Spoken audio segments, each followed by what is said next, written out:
Hello everyone. So నార్మల్గా అందరు ఫ్యాబ్రిక్స్తో ఏం చేస్తారు చెప్పండి? Short tops, kurtas, long dresses ఇవన్నీ చేస్తారు, రైట్? సో ఇప్పుడు ఒకసారి నా శారీ చూడండి. ఇది మీకు చూస్తుంటే శారీలా అనిపిస్తుందా? శారీ కాదండి, ఇది ఫ్యాబ్రిక్ని నేను శారీలాగా కన్వర్ట్ చేశాను. సో ఇలా మీ దగ్గర ఏమన్నా బ్లౌజెస్ ఉండేసి దానిపైన శారీస్ లేవనుకోండి, మీరు ఏది పేరప్ చేసుకోవాలో మీకు అర్థం కావట్లేదు అనుకోండి, దెన్ ఆ బ్లౌజెస్ అన్ని తీసుకొని మన సఖ్యాకు వచ్చేసేయండి. ఇప్పుడు క్లియరెన్స్ సేల్ నడుస్తుంది మన సఖ్యాలో. మామూలుగా అయితే ప్రైజెస్ 250 రూపీస్ స్టార్టింగ్ ప్రైస్ అనమాట. ఇప్పుడు ఏవైతే 250 ఎంఆర్పి ఉందో అది 100 రూపీస్కి ఇస్తున్నాము.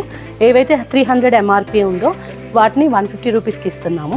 ఏవైతే 450 ఎంఆర్పి ఉందో అది 300 రూపీసే పర్ మీటర్ ఇస్తున్నాం. ఒకసారి మా దగ్గర ఉండే బెస్ట్ ఫ్యాబ్రిక్స్ చూడండి, చాలా సేల్ నడుస్తుంది. లాస్ట్ 10 డేస్ నుంచి ఆల్మోస్ట్ ఒక 20 టాన్స్ మొత్తం కంప్లీట్ అయిపోయాయండి. సో త్వరగా లిమిటెడ్ స్టాక్ ఉంది కాబట్టి మీరు త్వరగా వచ్చేసేయండి. ఒకసారి చూపిస్తాను మీకు.